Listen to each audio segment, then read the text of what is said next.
Why is it just now people of color are beginning to see that they're being manipulated and not being allowed to express themselves without being racially correct?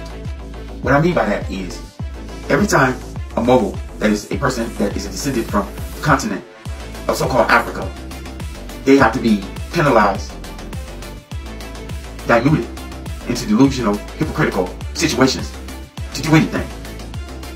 How many people of color actually hired large groups of people of color that are descendants from motherland in America and around the world without having some fake religion who claims to make that their race tell you you can't do that?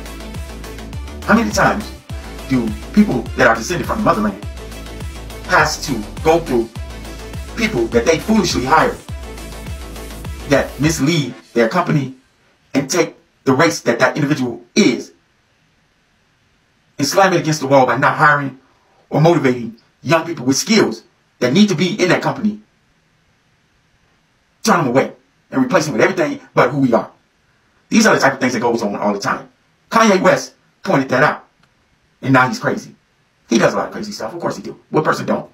I don't agree with who he chooses to be with, but that ain't none of my business because that's him as a man. And most men don't care what another man is doing, as long as he's not bothering him. I'm saying all this to say, until people of color that are descended from the motherland, even though we are from different tribes, different dialects, different cultures, come together like the Asian people do, we can never really develop anything on our own and be successful. Kanye West knows he can go to Arabs, Asians, and every other nationality other than Western Europeans to get what he wants. And they will support him, buy from him, and acknowledge him for who he is and what he represents. But the so-called media in the Western world blocks him and tries to make it out like they're the only ones on the planet with the power to allow him to be able to voice his opinion.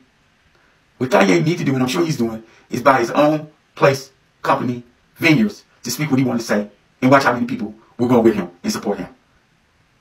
So with that said, people of color, it's time to rise up and stop being liquidated by a bunch of racist, slave-minded, so-called masters who try to control your language, your writing, your thought pattern, your culture, your belief system, your eating habits, your philosophy, and anything you do to better yourself. Once you allow yourself to break away from this type of mindset, you will be free to actually think and do for yourself and get the support you need by people who think like you. And we will come together even though they are doing everything they can to block my videos and stop me from saying what I've been saying for the last 20 years. Remember who our ancestors are, what we've been through, how we got here, and where we're going. Remember that we are strong and vigilant and don't have to subdue ourselves to their culture anymore.